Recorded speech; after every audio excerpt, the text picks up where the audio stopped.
Boa noite, você que nos acompanha de todo o Brasil e além Brasil. É com muita alegria que entramos na sua casa, no seu lar, levando até você o programa Trocando Ideias. É bom trocar ideias, na é verdade? Bater papo, conversar, ao mesmo tempo se aprofundar sobre coisas que diz respeito à nossa vida, à nossa fé, à nossa espiritualidade e aquilo que nós vivemos. Este programa é feito para você, para a sua casa e para a sua família, e é por isso que nós convidamos você para que entre na roda com a gente para conversar de assuntos que diz respeito a nós. Hoje, vamos tratar de um tema muito especial para nós, a figura, o papel do Papa na Igreja, especialmente o nosso querido Papa Francisco. No próximo mês de fevereiro, a partir do dia 11 de fevereiro, vamos estar completando 2 anos que o Papa Bento XVI renunciou ao seu pontificado. Em seguida, tivemos toda aquela transição do tempo de espera da renúncia, da convocação dos cardeais, até o momento da eleição do Papa Francisco. Então, tudo isso está muito presente em nossa cabeça e, em quase 2 anos de pontificado, o Papa Francisco tem feito muitas coisas para a Igreja, tem chamado a atenção da nossa fé, da nossa espiritualidade e do mundo também. Então, vale a pena a gente conversar hoje sobre o significado do pontificado do Papa Francisco e a função daquilo que é o Papa na Igreja. Afinal de contas, ele é o pastor que conduz a todos nós. É importante, então, que hoje nos aprofundemos sobre esse tema. Vale lembrar que nenhum de nós é especialista neste assunto. Não, aqui não é um programa sobre especialistas no assunto. É um programa de pessoas que amam muito o Papa, amam muito a Igreja e com certeza quer partilhar com você as riquezas sobre este tema. Eu vou começar, melhor dizendo, com o nosso convidado, nosso querido Padre Antônio Xavier. Está voltando agora há pouco da Terra Santa, morou lá há alguns anos, não é? Voltou formado em Bíblia, mestrado em Bíblia, é isso, querido Mestrado padre? em exegese e arqueologia. Coisa boa, padre. É uma alegria imensa ter você aqui conosco no programa. E vale lembrar também que o Padre Xavier também fez alguns cursos em Roma, né? Então, está aqui hoje para nos ajudar também. Muito bem-vindo, Padre Xavier. Muito obrigado, Padre Roger. É com grande alegria que estamos aqui hoje para partilhar um pouco, né, sobre essa realidade tão nova e tão envolvente, inclusive do pontificado tão particular do Papa Francisco. Alegria imensa, Padre Xavier. Em Jerusalém, aliás, na Terra Santa, você passou quanto tempo? 5 anos. 5 anos estudando. O que você estudou lá? Eu fiz um mestrado em exegese, que é ciências bíblicas, né, exegese e arqueologia bíblica. Coisa maravilhosa, tanta coisa rica para conversar conosco no dia de hoje.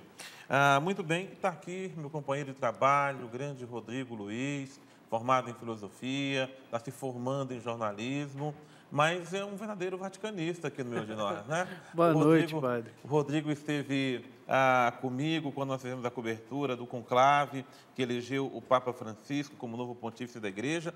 E o Rodrigo toda semana está apresentando para nós aí, na parte da manhã, o programa Manhã Viva. Isso né? mesmo. Um dos grandes programas da grade da TV Canção Nova.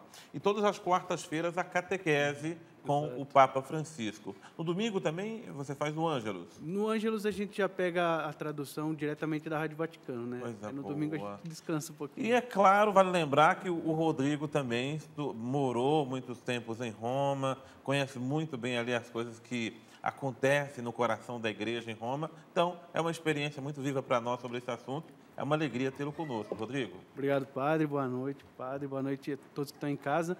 Padre, é uma grande alegria estar aqui no Trocando Ideias. Faz praticamente uns 20 anos que eu acompanho esse programa como telespectador e estar aqui hoje é uma grande alegria mesmo. A gente espera ajudar quem está em casa e trocar ideias, a gente também é ajudado e vai ser um momento de riqueza, eu espero que seja. Que bom, Rodrigo. Rodrigo, você ficou quanto tempo em Roma? Padre, eu fiquei em Roma praticamente 5 anos. Eu fui para lá bem jovenzinho, enviado pela Canção Nova mesmo como missionário, tinha menos de 20 anos, fiquei até 25 e estou aqui em Cachoeira já. Você pegou ali o pontificado de João Paulo II, né? Peguei os 3 últimos anos do pontificado de João Paulo II e os 2 primeiros de Bento XVI. Bento XVI. Foi um momento, assim, para mim, inesquecível, maravilhoso. Como o senhor falou, tive a oportunidade de estar trabalhei no Vaticano como voluntário, no Pontifício das Comunicações. E o senhor falou do coração da igreja, também sou responsável pelo programa No Coração da Igreja, que passa aqui na TV Canção Nova. Que coisa boa, Rodrigo. E outra coisa importante também é que você voltou de Roma, mas seu coração continuou lá, né? Porque, afinal de contas, é você que nos ajuda aí a entender muita coisa que vivemos lá em Roma a respeito da igreja. Eu acho que a experiência de Roma, ela acabou grudando em mim, assim, sabe, padre? Fui muito novo, então isso ficou muito forte. E aqui a missão, ela exige isso da gente, esse contato contínuo, que para mim também é uma grande satisfação. No Manhã Viva, todo dia, eu busco dar notícias do Papa, nas minhas redes sociais, eu busco tentar ali compartilhar alguma coisa que o Papa está dizendo, e às vezes o pessoal não está entendendo direito. Eu busco refletir e levar isso para as pessoas também. Coisa boa. Muito obrigado, Rodrigo. E deixa eu passar aqui para a simpatia do nosso programa, está aqui do nosso lado, a nossa querida Aline Carbonari, que está aqui para interagir com quem está em casa, trazer as questões, colocar o povo na roda da conversa, né, Aline? Isso mesmo, padre. A minha função aqui é representar você que está em casa. Portanto, qualquer pergunta que você tenha com relação ao Papa, você pode nos enviar. Você pode mandar por e-mail através do trocandoideias@cançãonova.com. Você pode também nos telefonar para enviar sua pergunta no 12 31 86 26 00 ou pelas redes sociais, facebook.com/trocandoideias ou pelo Twitter, @ptrocandoideias. É isso. Então, tem muitos meios da pessoa participar, Sim, mandar sua pergunta.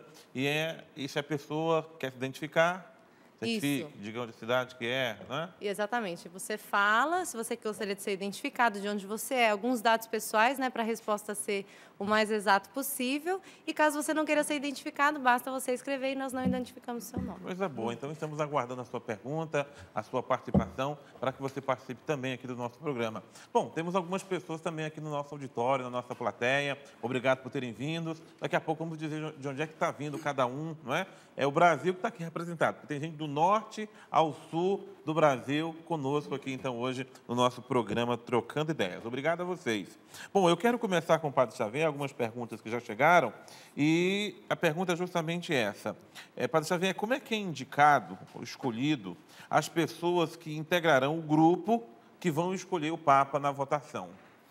Assim, isso sobre o Colégio dos Cardeais. Esse grupo que escolhe o Papa, ele é realmente o Colégio dos Cardeais. Os cardeais são entendidos como um grupo de conselheiros do Papa.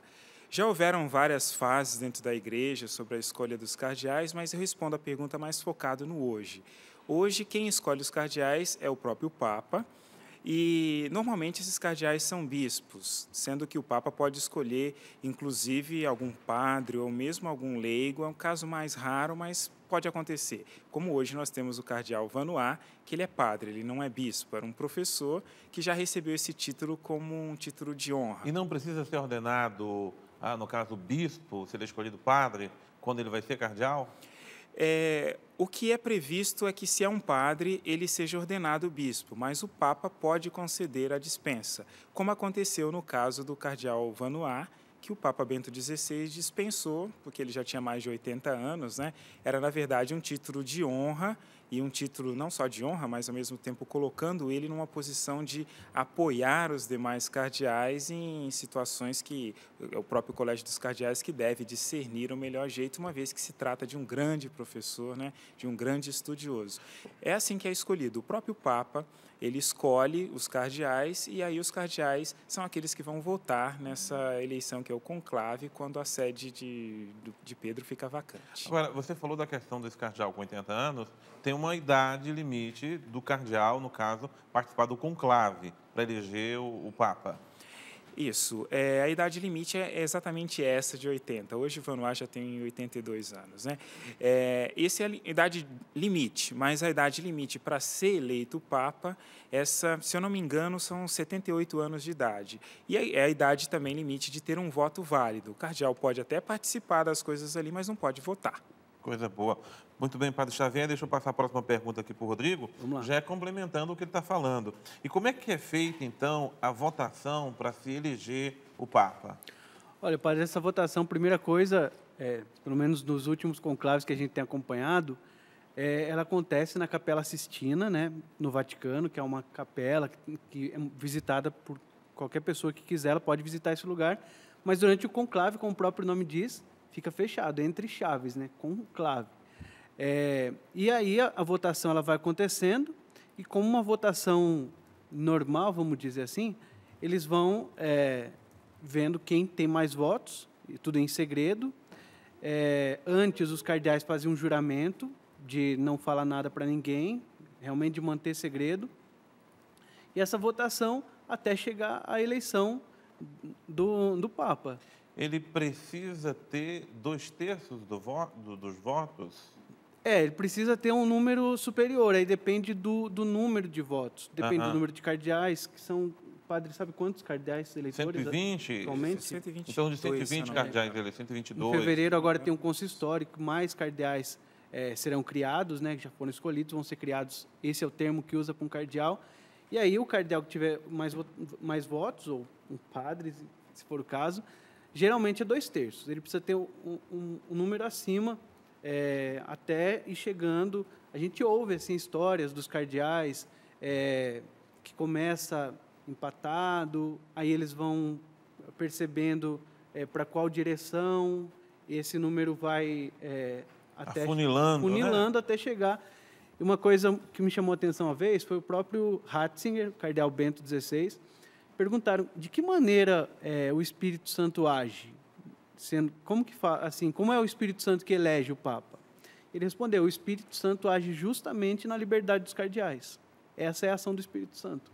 Na liberdade dos cardeais que o Espírito Santo age. Iluminando a liberdade que cada um tem. Eles podem agir livremente. Livremente, muito bem. bem. É interessante ressaltar que essas informações que se acaba tendo de dentro do conclave são sempre provenientes de diário, né, de agenda, dos cardeais que estão ali, que às vezes, por estarem dentro de um momento histórico que participam uma única vez na vida, acaba escrevendo o seu próprio diário, né? E aí depois as informações acabam vindo dali, né? Não que um cardeal abra a boca. E a gente acompanha na TV também as cogitações, tal cardeal está ganhando, tal. E um cardeal veio e falou assim, veio um dia, os jornalistas foram até ele, falaram: e aí, qual o nome que está sendo mais cotado lá dentro? Ele falou: vem cá, vou falar para vocês. O nome mais cotado lá dentro é Jesus Cristo. Esse é o nome. Coisa boa, Rodrigo. Bom, já tem muita gente querendo participar do nosso programa hoje, né, Karine? Sim, padre. A primeira pergunta vai para o padre Xavier, foi feita pelo Francisco Souza, e ele gostaria de saber qual é o poder do Papa, quais são os assuntos de sua alçada e do que ele se ocupa no dia a dia. Bem, é uma pergunta bem extensa, eu tenho que restringir um pouco a resposta, né? Especificamente, a autoridade do Papa sobre a Igreja é uma autoridade de governo. Sobre o povo de Deus, sobre os católicos, é exatamente daquele que confirma, e especificamente sobre fé e moral, ou seja, fé e bons costumes, né? Exatamente aí onde está a autoridade do Papa. Agora, a autoridade temporal do Papa dentro do Vaticano, aí esse é um outro assunto extenso que eu acho que não é nem o caso de ficar entrando em pormenores. A segunda parte da pergunta é... Quais são os assuntos? O dia a dia do Papa, no que ele faz diariamente? O Papa, no dia a dia, ele tem diversas comissões, diversos grupos que o encontram, que levam assuntos do mundo inteiro para que ele esteja inteirado. Ele recebe pessoas do mundo inteiro que querem ir até ele, que querem discutir alguns assuntos, querem estar próximos ali. É sempre, como se dizia do próprio Papa João Paulo II, que teve a sua privacidade assim aberta por uma semana para se construir uma ideia completa do que ele fazia naquela semana. Ele acordava cedo, rezava, celebrava a missa, depois começava a receber as pessoas, depois essas comissões para aprofundar os problemas que nós temos hoje, de tal forma que ele possa oferecer respostas, e depois, então, mais pessoas, mais situações assim, e ocupava a vida inteira desse jeito. Agora, dentro da pergunta, Padre Xavier, eu acho que é pertinente falar sobre a questão da infabilidade papal. Como é que a gente entende a infalibilidade papal e no que o Papa é infalível? A infalibilidade papal, ela está ligada exatamente à fé e à moral, os bons costumes. Quando o Papa se pronuncia, que a gente diz, usando um termo latino, né, ex cátedra, quer dizer, da cadeira de Pedro, né, quando ele se pronuncia desse jeito, então, sobre fé e moral, nós temos a infalibilidade papal. O quê? A forma incontestável, pelo auxílio do Espírito Santo, que aquilo que o Papa está dizendo é a verdade, é um critério de verdade. Agora, não é só isso, não é que ele fica dizendo as opiniões dele simplesmente quando senta ali. O Papa se apoia na própria tradição da Igreja, especialmente na Sagrada Escritura, para esses pronunciamentos. É por isso que a infalibilidade não é só papal, mas é a infalibilidade realmente da Igreja sobre esses dois assuntos. Um exemplo claro disso nós vemos nas canonizações, nas beatificações, onde depois que o Papa canoniza alguém, nenhum católico, né, realmente está autorizado de forma alguma a dizer que aquela pessoa não é santo, porque o trabalho todo já foi feito. Então vejam que não é uma coisa que sai da cabeça do Papa e ele diz, mas é fruto de um trabalho já bem extenso. Mas é isso que é a infalibilidade. E é importante ressaltar também que o Papa conta com a assistência do Espírito Santo, a tradição da Igreja, como o Padre Xavier lembrou, e eu até diria o que o meu professor de eclesiologia dizia, né? Na verdade, quem é infalível é o Espírito Santo. Exatamente. Né? O Papa, sob a assistência dele, faz aquilo que a Igreja faz nesses 2000 anos de tradição, a missão de trazendo a confirmar. sã doutrina, e aí confirmada na autoridade, na pessoa do Papa. Vamos lá, a próxima questão. A próxima, Padre, é para o Rodrigo, de Sabrina Silva de Araguari. E ela gostaria de saber se a renúncia de Bento XVI foi a primeira renúncia da história da Igreja e se isso, de alguma forma, fragiliza a figura do Papa perante o mundo. Olha, não foi a primeira renúncia de um Papa. Outros Papas renunciaram também. Há muitos séculos, eu acho que há 6 séculos, um Papa não renunciava. Tem algumas pessoas que dizem que 2 Papas renunciaram, outros dizem mais. Então, esse número varia. Eu não lembro o nome exato dos Papas. Uma coisa que me chamou a atenção durante a renúncia do Bento XVI, que um jornalista italiano, acho que Marco Politi, disse que foi a primeira vez na história que um Papa renuncia em tempo de paz para a Igreja, mas isso também nos últimos 600 anos. Outros Papas renunciaram, mas quase que sendo obrigados a renunciar.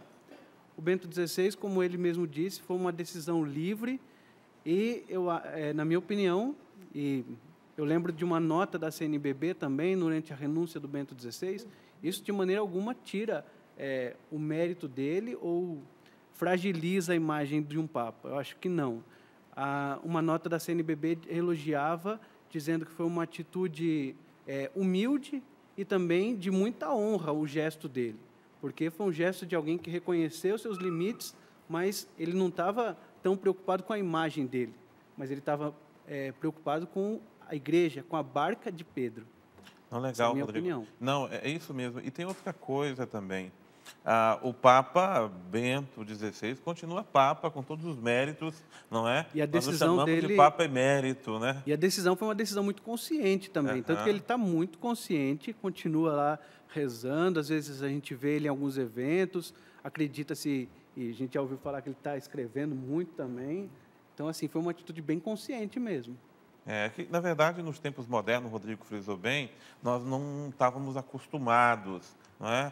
Com o Papa. A gente pegou o pontificado de João Paulo II mais de 25 anos, um pontificado longo Tão e assim longo. por diante, e nesse tempo todo nós não tínhamos ouvido falar de um Papa que renunciasse. E numa época aí também que a busca de poder das autoridades permanecerem no poder por tanto tempo, alguém que fala, olha, não, eu não quero poder, eu renuncio, deixa que alguém com uma capacidade melhor nesse momento, até dizia física, possa continuar nessa missão. Que beleza, Rodrigo. Vamos então para a próxima pergunta? Padre, a próxima pergunta é para o senhor.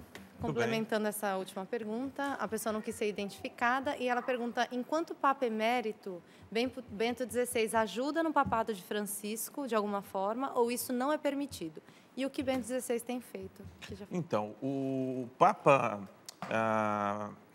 da Igreja hoje, o Papa oficial, aquele que realmente tem o poder e a autoridade no exercício desse ministério petrino, é o Papa Francisco, eleito para isso. O Papa emérito, assim como um bispo emérito, ele se torna um colaborador com a sua sabedoria, com a sua experiência e assim por diante. O Papa Francisco, muitas vezes, pede auxílio, conselho, orientação para o Papa emérito Bento XVI, até porque eu acho que é um grande privilégio, né? Uma pessoa ser Papa e ter o auxílio de um outro que já foi Papa durante um tempo e trabalhou tanto tempo na Cúria Romana, um grande estudioso, era a experiência, por exemplo, que Francisco não teve. Francisco teve a experiência pastoral, tantos anos, né, na Arquidiocese de Buenos Aires, e o Papa, então, emérito Francisco, por exemplo, emérito Bento XVI, por exemplo, conhece muito bem ali a Cúria Romana, já que fez parte dela. Ele também foi Papa durante um período muito longo, 5 anos, né? Mais ou menos, aí, o pontificado do Papa Bento XVI. Então, primeiro isso, ele reza, um homem de profunda oração, né? Lembrando o nome dele, que ele escolheu, Bento, renomando lá a São Bento, ele está recolhido para ser um auxílio na oração, tão necessária para a igreja e tão necessária para todos nós. Um amigo e um suporte espiritual. E sempre que o Papa Francisco precisar, ele vai estar ali presente. Nos últimos tempos, o Papa Bento XVI tem aparecido também em algumas celebrações importantes, né? Fez questão de vir na canonização de João Paulo II. No encontro com os avós também. Nos encontros com os avós, a Papa beatificação de Paulo VI. Se referiu a ele como um avô sábio em casa. Então, é uma convivência muito amigável, na minha maneira de ver, é uma convivência muito sadia, não é? E, ao mesmo tempo, é um prestígio muito grande para o Papa Francisco ter ali o Papa Emérito Bento XVI. Mas lembrando que, em questão de governo, de poder, de autoridade, nós só temos um Papa. Esse Papa é o Papa Francisco. Com você de novo. Para o Padre Xavier, a Daniele, de Campos dos Goytacazes, do Rio de Janeiro, gostaria de saber por que se demora tantos anos para a escolha de um santo e, complementando essa pergunta, se esse processo varia de Papa para Papa. Poderia repetir a pergunta? Claro. Por que se demora tantos anos para a escolha de um santo, para a canonização de um santo, e se esse processo interfere de Papa para Papa?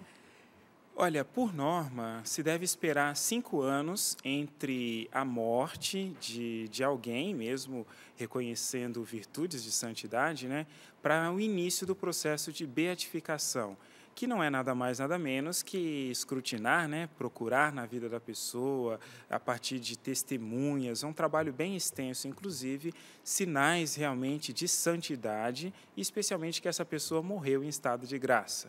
Esses são os pontos mais importantes.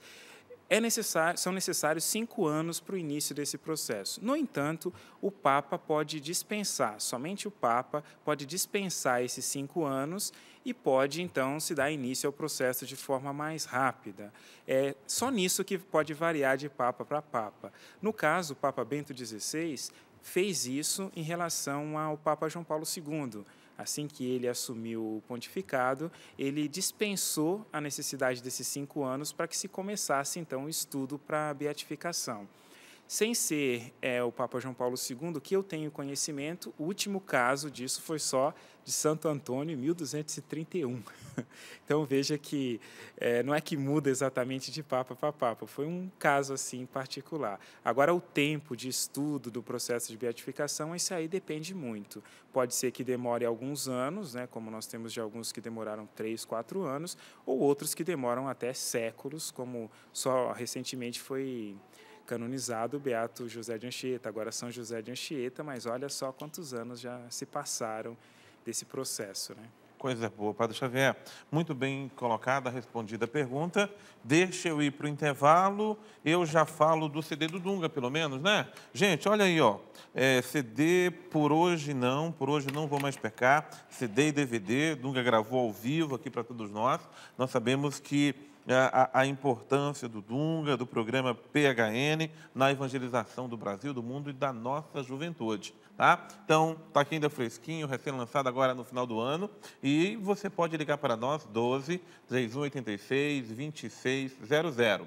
Aliás, adquirindo esses produtos do Davi, é a forma que você também pode nos ajudar a fecharmos a nossa campanha do projeto da M Almas. Então, você pode, claro, nos ajudar pagando o seu boleto, fazendo a sua contribuição, o seu algo a mais, mas você pode nos ajudar também comprando os produtos que evangelizam você, sua casa e sua família. Então, tá aí, Dunga, CD Por Hoje Não Vou Mais Pecar. E o DVD também, você pode pedir também, adquirir para a sua casa, para a sua família, para você acompanhar essas músicas que marcam a história do PHN, tá bom? Nós vamos agora para um breve intervalo, é breve mesmo, para você também tomar uma água, e nós estamos de volta daqui a pouquinho para continuarmos conversando, trocando ideias sobre o Papa e a sua presença na igreja.